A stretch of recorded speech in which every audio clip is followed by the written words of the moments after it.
मेरे प्रिय भाई बहनों, जब यीशु मसीह इस संसार में थे करीब 2000 वर्ष पूर्व, तो वो हमेशा लोगों के साथ रहते थे, उनके साथ संगति रहता था।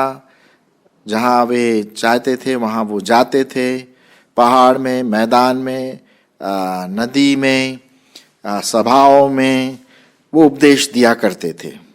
और विशेष करके वे चेलों के साथ हमेशा रहते थे ताकि उन 12 चेलों को वे शिक्षा दें और फिर वे चेले जो हैं उनकी शिक्षा को लेकर के दूसरों तक पहुंचा सकें। इसी संदर्भ में मैं आज आपके सामने एक अभाग्य को पढ़ना मांगता हूं और वो कहलाता है धन्य वचन।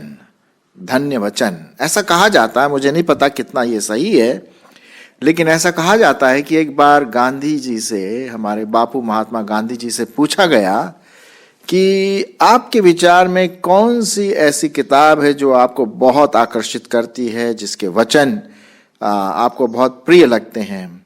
उनका जवाब इस प्रकार से था, बहुत सारी किताबें तो पाई जाती हैं, लेकिन एक जो उनके दिमाग में आ रहा था उस समय वो है बाइबल का एक भाग, और वो भाग पाया जाता है मत्ती रचित सुसमाचार, उसका 5, 6 और 7। जी हाँ, मत्ती जो किताब का नाम है उसका 5वां अध्याय और उसका 5वां अध्याय, 6वां अध्याय और 7वां अध्याय वो उनको बहुत पसंद है, क्योंकि ये बहुत अच्छे जो उपदेश हैं उनसे भरा पड़ा है, बड़ा प्रैक्टिकल है।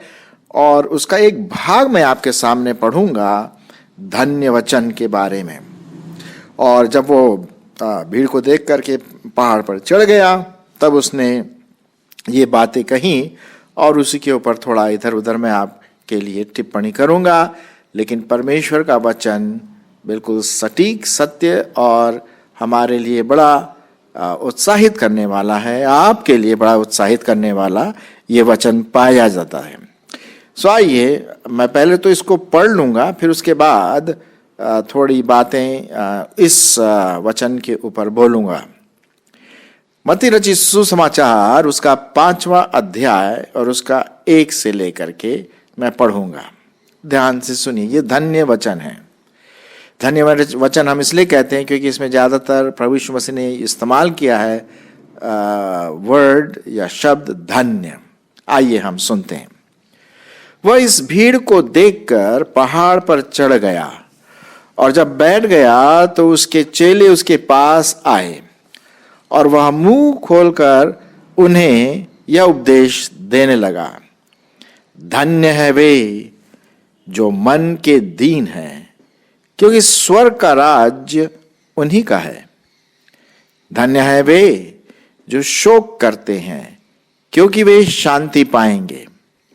धन्य है वे जो नम्र हैं, क्योंकि वे पृथ्वी के अधिकारी होंगे। धन्य है वे जो धार्मिकता के भूखे और प्यासे हैं, क्योंकि वे तृप्त किए जाएंगे। धन्य है वे जो दयावंत हैं, क्योंकि उन पर दया की जाएगी। धन्य है वे जिनके मन शुद्ध हैं, क्योंकि वे परमेश्वर को देखेंगे। धन्य है वे जो मेल कराने वाले हैं, क्योंकि वे परमेश्वर के पुत्र कहलाएंगे। धन्य है वे जो धार्मिकता के कारण सताए जाते हैं, क्योंकि स्वर्ग का राज्य उन्हीं का है। धन्य हो तुम जब मनुष्य मेरे कारण तुम्हारी निंदा करे और तुम्हें सताए और झूठ बोल बोल कर तुम्हारे विरोध में सब प्रकार की बुरी बातें कहें। आनंदित और मगन होना, क्योंकि तुम्हारे लिए स्वर्ग में बड़ा प्रतिफल है, इसलिए कि उन्होंने उन भविष्यद्वक्ताओं को जो तुमसे पहले थे इसी रीति से सताया था। 12वें पद तक हमने अभी पढ़ा।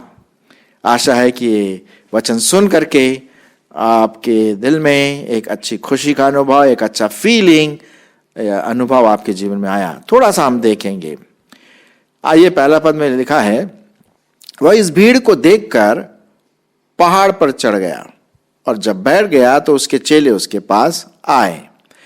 मैं बताना मांगता हूं कि बाइबल के अनुसार प्रभु यीशु मसीह के 12 चेले थे और वे हमेशा प्रभु यीशु मसीह के साथ रहते थे और यीशु मसीह की जो भी ज़रूरत होती थी शारीरिक वे प्रदान करते थे, पानी, खाना वगैरह जो भी बातें।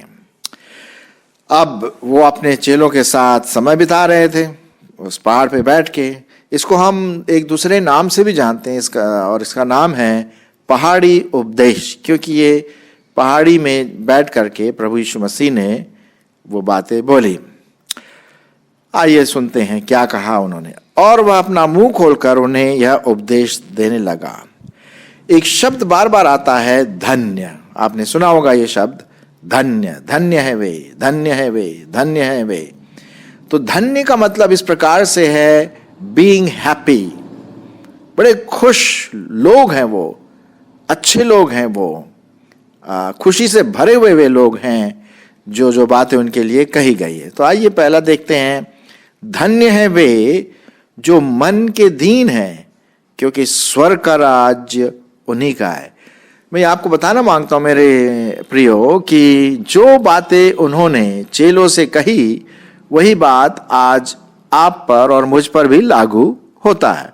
ये पहाड़ी उपदेश या धन्य के वचन आपके लिए भी है, मेरे लिए भी है, समस्त मानव जाति के लिए। तो यहां पर लिखा हुआ है, यदि मैं और आप मन के दीन हैं, हमारे मन में एक ऐसी भावना है कि हम दीनता को प्रकट करें, नम्र, ये क्या बोलते हैं, घमंड को नहीं।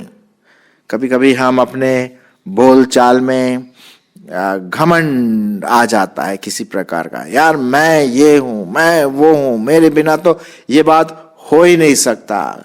हम जितना मैं शब्द इस्तेमाल करेंगे उतना हमारे जीवन में घमंड स्वभाव का एहसास होगा और ये परमेश्वर को बिल्कुल पसंद नहीं है। लेकिन जो मन के दीन है, जो मन में दीन है, न सिर्फ बाहरी रूप से दिखाने के लिए, लेकिन उनकी अंतर आत्मा, जो हृदय में, मन में जो दीनता की भावना रखते हैं, परमेश्वर उससे प्रसन्न होता है। और यहां पर लिखा हुआ है कि जब हम मन में दीन बनेंगे तो स्वर्ग का राज आपके लिए और मेरे लिए एक रिजर्व में रखा हुआ, क्योंकि यहां लिखा हुआ है ना, धन्य है वे जो मन के दीन है। हमारी बातचीत में, हमारे स्वभाव में, हमारे व्यवहारिक जीवन में, हमारी बोलचाल में, हमारे मन की बात जो आती है क्या दीनता पूर्वक आती है, ये बहुत जरूरी है। फिर आगे बढ़े, चौथा पद में लिखा हुआ है, धन्य है वे जो शोक करते हैं, क्योंकि वे शांति पाएंगे। आजकल के जमाने में, विशेष करके जब टेलीविजन और नेट और मीडिया का जमाना कहते हैं हम, आजकल इतनी आर्टिफिशियल लाफ्टर है या ऐसा हंसी है जिसका ना तो कोई सिर है ना पैर है। लोग जबरदस्ती हंसते हैं क्योंकि उन्हें हंसना है। एंटरटेनमेंट की जो दुनिया है एक खोखली हंसी देती है। लेकिन जो शोकित का मतलब है, जो गंभीर है, जो दूसरों के दुख को देख नहीं सकते, दूसरों की जो बातें, जो गलत बातें दूसरों पर हो रही है उन पर वो शोक करते हैं। या हमारे अपने जीवन में कुछ ऐसी बातें हो रही जो शायद अच्छी नहीं है, कोई बीमार है या कोई बिल्कुल मौत से जूझ रहा है या कुछ ऐसी बात हो रही जो नकारात्मक वृत्ति से है, तो जो मन में शोक करते, अरे अरे अरे अरे कुछ करना चाहिए इन लोगों के लिए, मेरा दिल पसीज गया, जैसे हम बोलते हैं ना। तो इस प्रकार की जो भावना हम अपने मन में रखें, शोक की भावना, अल्टीमेटली परमेश्वर का वचन क्या कहता है, वो शांति पाएंगे। कभी कभी क्या होता है, अगर कोई हमारे जो कुछ ऐसे बैरी होंगे या कुछ ऐसे लोग होंगे जो हमें पसंद नहीं करते या हम उन्हें पसंद नहीं करते और कुछ उनके साथ नकारात्मक चीजें हो जाती, तो हम बोलते अच्छा हुआ, बहुत अच्छा हुआ, उसका तो फल उसको मिलना ही चाहिए। नहीं मेरे मित्रों, ये परमेश्वर का वचन नहीं कहता, बल्कि हमें शोक करना उनके लिए, तब परमेश्वर हमें उसका प्रतिफल देगा। फिर उसके बाद हम पढ़ते हैं आगे, धन्य है वे जो नम्र है, क्योंकि वे पृथ्वी के अधिकारी होंगे। भजन संहिता 37:11 में भी यही बात हम पढ़ते हैं। अच्छा, अब आप जानते हैं अच्छी तरह से, यदि कोई हमारे समाज का, हमारे सिटी का अधिकारी होता है तो भाई वो अपने आप बोलता है ना, सीएम है या डीएम है, पता नहीं अलग अलग नाम देते हैं, डिस्ट्रिक्ट मजिस्ट्रेट या कलेक्टर या चीफ मिनिस्टर या मुख्यमंत्री। ये कुछ ऐसे अधिकारी हैं जो हमारे प्रदेश के या देश के, मतलब हमारे प्रदेश में देखते हैं, देखभाल करते हैं, शहर का देखभाल करते हैं। उनके पास एक पावर होता है ना, तो वो कुछ भी लिख सकते हैं, कर सकते हैं, क्योंकि उनके पास पावर है, सामर्थ है, कलम की सामर्थ होती है, तो वे अधिकारी हैं। लेकिन साहब परमेश्वर क्या कहते हैं, न तुम एक प्रदेश के अधिकारी होगे, न एक जिले के अधिकारी होगे, यहां लिखा हुआ है वे पृथ्वी के अधिकारी होंगे। लेकिन एक शर्त है साहब, शर्त यह है कि आपको और मुझको अपने मन में क्या होना है, नम्रता की भावना रखना है। ये तीसरी जो बात हम पढ़ रहे हैं वो पहली बात से कुछ मेल जोल खाता है। कहने का मतलब जो दीन है, जो नम्र हैं, जो हलीम हैं, जो हम्बल हैं, वे पृथ्वी के अधिकारी होंगे। और ये परमेश्वर का वचन है, ये मैं अपनी तरफ से नहीं बोल रहा हूं। और इसीलिए मैंने ये कहा कि धन्य है वे, धन्य है वे, धन्य वे है जो नम्र है। तो परमेश्वर के वचन में साफ लिखा हुआ है, घमंडी से वो घृणा करता है, लेकिन दीन पर, नम्र व्यक्ति पर वो अनुग्रह करता है। क्या आप परमेश्वर के अनुग्रह को चाहते हैं? क्या मैं परमेश्वर के अनुग्रह को चाहता हूं? बिल्कुल साहब, मेरी तो यही इच्छा है, मेरी तो यही प्रार्थना है कि मैं परमेश्वर के अनुग्रह को देखूं और पृथ्वी के अधिकारी बन जाऊं। लेकिन शर्त यह है कि मुझे नम्र बनना है ना। तो धन्य है वे जो अपने मन में क्या है, नम्र हैं, क्योंकि वे पृथ्वी के अधिकारी होंगे। आइए आगे पढ़ते हैं।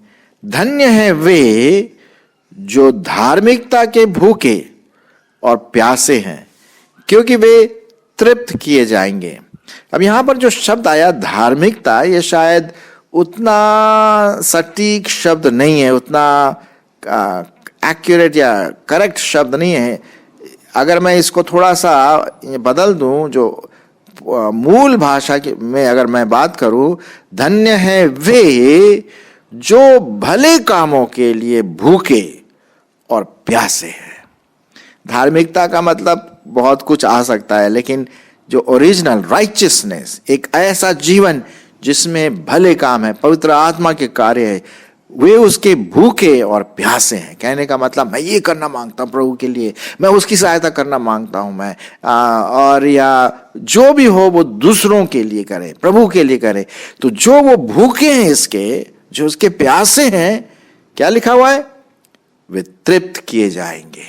जी हाँ, तो परमेश्वर ने कहा अगर तुम तृप्त होना मांगते हो, संतुष्टि अगर चाहते हो, तो हमें भले कामों के भूखे और प्यासे। कहने का मतलब मेरे जीवन में एक ऐसी लालसा आनी चाहिए, है एक ऐसी इच्छा, स्ट्रॉन्ग इच्छा पैदा होना चाहिए कि मैं भले कामों के लिए तत्पर रहूं, बुरे काम के लिए नहीं। आजकल बुरे कामों की कमी नहीं है, भले कामों के लिए तत्पर रहे, है ना, क्योंकि वे तृप्त किए जाएंगे। आगे बढ़े, फिर 7वां पद में लिखा हुआ है, धन्य है वे जो दयावंत है, क्योंकि उन पर दया की जाएगी। अब साहब आपको अच्छी तरह से पता, हम सबों को दया की बहुत जरूरत है। मुझे तो दया की बहुत जरूरत है, क्योंकि कभी कभी मैं उतने अच्छे काम नहीं कर पाता और प्रभु की क्षमा याचना जरूर मुझे चाहिए, है कि नहीं। लेकिन साहब ये भी लिखा है कि क्षमा याचना परमेश्वर करेगा, दया तो करेगा, लेकिन क्या मैं दूसरों पर दया करता हूं? बाइबल में एक जगह पे लिखा हुआ है कि एक व्यक्ति प्रभु के पास गया और नहीं, मतलब प्रभु, मतलब कहने का मतलब एक स्वामी के पास गया और उसने कहा कि स्वामी जी मेरा इतना इतना कर्जा है, उसको माफ कर दो। तो स्वामी को बड़ा दया आ गया, उसने बोला जा जा जा जा, ठीक है, अगर तेरे पास नहीं है कोई बात नहीं। अब ये जिसको दया दिखाई गई, उसके नीचे भी कोई नौकर होगा, वो उसके पास आया जिसका पैसा क्षमा कर दिया। तो उसने जब आया, जिसको क्षमा की गई, दूसरे व्यक्ति ने कहा, नौकर ने कहा, प्रभु स्वामी जी आप मेरे स्वामी हैं, मेरे क्षमा कर दो। गिड़गिड़ाया बेचारा। लेकिन ये जिसको क्षमा प्रदान की गई, जिसको दया दिखाई गई, उसने दूसरे व्यक्ति पर दया नहीं दिखाई।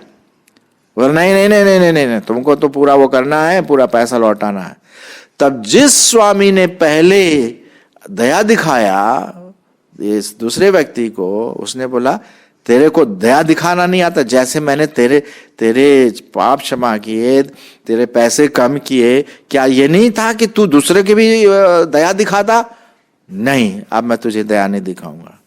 ये बहुत जरूरी है मेरे दोस्तों, मेरे मित्रों, मेरे भाई बहनों, कि हम दूसरों को भी दया दिखाएं। अगर उन्होंने कोई ऐसी बात की है उल्टी सीधी हमारे विरोध में, या पैसे लिए या नहीं दे रहा, हमें दया करना है, क्षमा करना है। तभी वही तो है, प्रभु ने हम पर दया किया तो हमें भी दूसरों पर करना है। अगर हम दूसरों पर दया नहीं करेंगे तो परमेश्वर हम पर दया कैसे करेगा? ठीक है कि नहीं? तो ये बहुत जरूरी है कि धन्य है वे जो दयावंत हैं, क्योंकि उन पर दया की जाएगी। 8वां पद, धन्य है वे जिनके मन शुद्ध है, क्योंकि वे परमेश्वर को देखेंगे। अब परमेश्वर को देखना ये तो बहुत ही मतलब अनहोनी बात होगी, क्योंकि परमेश्वर को देखना जैसे कि हजारों सूरज को एक बार नंगी आंखों से देखना, ऐसा तो हो ही नहीं सकता।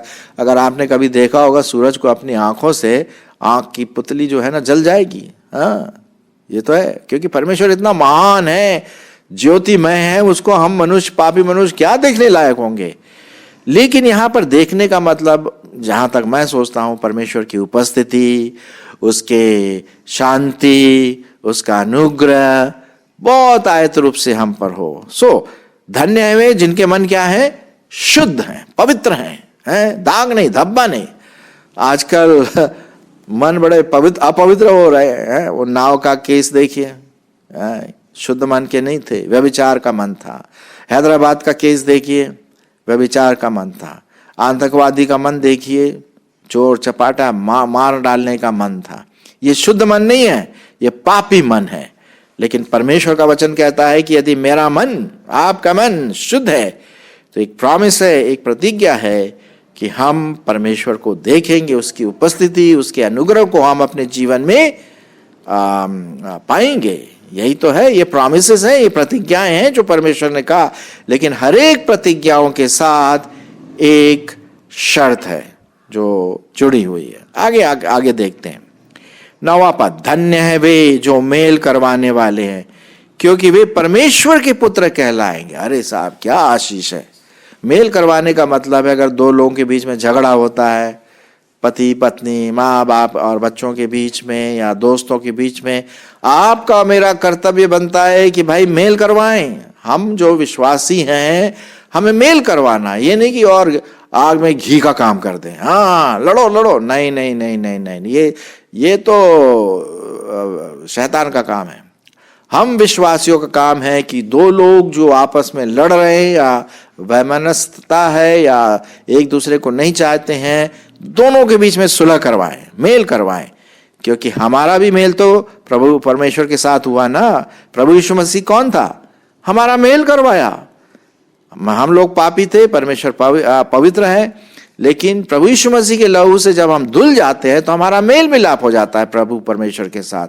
उसी प्रकार से, ठीक उसी प्रकार से हम भी दूसरों को मेल करवाने वाले बने, अलगाव करने वाले ना बने, है ना।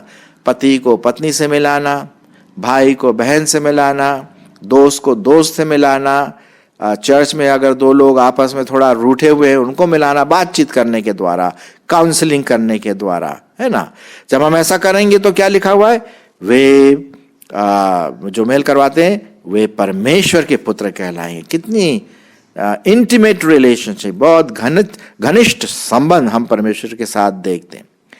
आगे फिर हम पढ़ते हैं, धन्य है वे जो धार्मिकता के कारण सताए जाते हैं, क्योंकि स्वर्ग का राज्य उन्हीं का है। जी हाँ, स्वर्ग का राज उन्हीं का है। और हमने देखा था कि पहले तीसरा पद में कि धन्य है जो मन के दीन है, क्योंकि स्वर्ग का राज उन्हीं का है। एक बार पहले हमने देखा था और अब आगे 8वें पद में भी देख रहे हैं कि 8वां पद नहीं, मेरे ख्याल में ये तो गड़बड़ हो गया, मैं जरा ठीक से कर रहा हूँ यहाँ पर। हाँ, 8वां पद है शायद। हाँ, धन्य है जो मन के शुद्ध हैं, धन्य है जो मेल मिलाप करने वाले, धन्य है वे जो धार्मिकता के कारण सताए जाते हैं, क्योंकि स्वर्ग का राज उन्हीं का है। 10वां पद। तो मेरे मित्रों, हम में से कई लोगों को सताया जाता है। अन्य जाति लोग विश्वासियों को बुरी बुरी बातें कह करके मीटिंग करते हैं, तो वहाँ आकर के वो बिगाड़ देते हैं। थोड़ा सा मैंने सुना कभी कभी मारपीट भी करते हैं, उल्टी सीधी बातें कहते हैं। परिवार के लोग जो प्रभु को ग्रहण करते, बच्चे या माँ बाप, वो एक दूसरे के विरोध में हो जाते हैं। सताया जाना, शारीरिक पीड़ा, मानसिक पीड़ा और सामाजिक पीड़ा। तुम्हारे गांव से निकल जाओ, अगर तुम मसीह बन गए हो तो हमारे घर में तुम्हारा कोई स्थान नहीं। या हम जो पैसा देना मांगते थे, हमारे घर का आधा भाग, अब तुम्हारा नाम काट दिया जाएगा। ये सतावट है। और प्रभु यीशु मसीह ने कहा कि मेरे कारण लोग तुम्हें क्या करेंगे? सताएंगे। और लिखा हुआ है 11वें पद में, धन्य हो तुम जब मनुष्य मेरे कारण तुम्हारी निंदा करे और सताए और झूठ बोल बोल कर तुम्हारे विरोध में सब प्रकार की बुराई बात कहे। आनंदित और मगन होना, क्योंकि तुम्हारे लिए स्वर्ग में बड़ा प्रतिफल है, इसलिए कि उन्होंने उन भविष्यद्वक्ताओं को जो तुमसे पहले थे इसी रीति से सताया था। तो कहने का मतलब यह है मेरे प्रियो कि हम सताए जाएंगे। मसीहियों के विरोध में सताना तो है, जो प्रभु को प्यार करते हैं वो सताए जाएंगे, लेकिन हमें धैर्य नहीं छोड़ना है। हमें पेशेंस में रहना है और जरूर परमेश्वर हमारी इसमें अगुवाई करेगा। ऐसे ऐसे लोग भी आ गए जो प्रभु के लिए शहीद हो गए, लोगों ने मार डाला उनको। अब आशा है कि ऐसी नौबत ना आए, लेकिन कभी अगर आ सकता है तो हम धैर्य रखें, क्योंकि स्वर्ग में अनंत राज हमारा होगा। ये परमेश्वर की क्या है? एक प्रतिज्ञा है आपके लिए और मेरे लिए। तो यहां पर जो मैंने अभी आपके सामने रखा धन्य वचन, ये परमेश्वर ने अपने चेलों से, प्रभु यीशु मसीह ने अपने चेलों से कहा, और यही बात आज आपके लिए भी है, मेरे लिए भी है, उन लोगों के लिए जो प्रभु यीशु मसीह को प्यार करते हैं और उसके पीछे चलते हैं। मैं फिर से एक बार इसको पढ़ूंगा ताकि पूरा कंक्लूजन फिर से एक बार ये बात सामने आ जाए। मत्ती 5:1-11। वह इस भीड़ को देखकर पहाड़ पर चढ़ गया और जब बैठ गया तो उसके चेले उसके पास आए और वह अपना मुंह खोलकर उन्हें यह उपदेश देने लगा, धन्य है वे जो मन के दीन हैं, क्योंकि स्वर्ग का राज्य उन्हीं का है। धन्य है वे जो शोक करते हैं, क्योंकि वे शांति पाएंगे। धन्य है वे जो नम्र हैं, क्योंकि वे पृथ्वी के अधिकारी होंगे। धन्य है वे जो धार्मिकता के भूखे और प्यासे हैं, क्योंकि वे तृप्त किए जाएंगे। धन्य है वे जो दयावंत हैं, क्योंकि उन पर दया की जाएगी। धन्य है वे जिनके मन शुद्ध है, क्योंकि वे परमेश्वर को देखेंगे। धन्य है वे जो मेल करवाने वाले हैं, क्योंकि वे परमेश्वर के पुत्र कहलाएंगे। धन्य है वे जो धार्मिकता के कारण सताए जाते हैं, क्योंकि स्वर्ग का राज उन्हीं का है। धन्य हो तुम जब मनुष्य मेरे कारण तुम्हारी निंदा करे और सताए और झूठ बोल बोल कर तुम्हारे विरोध में सब प्रकार की बुरी बातें कहें। आनंदित और मगन होना, क्योंकि तुम्हारे लिए स्वर्ग में बड़ा प्रतिफल है, इसलिए कि उन्होंने उन भविष्यद्वक्ताओं को जो तुमसे पहले थे इसी रीति से सताया था। सो मेरे प्रिय भाई बहनों, आइए इन धन्य वचनों को अपने दिल, दिमाग, मस्तिष्क, विवेक में भर लें, और जब भी ऐसा मौका आता है हमारा यही प्रत्युत्तर होगा कि प्रभु तू मेरी सहायता कर, मेरा अनुग्रह कर, ताकि हम परमेश्वर की दृष्टि में धन्य ठहरें। परमेश्वर आपकी अगुवाई करे।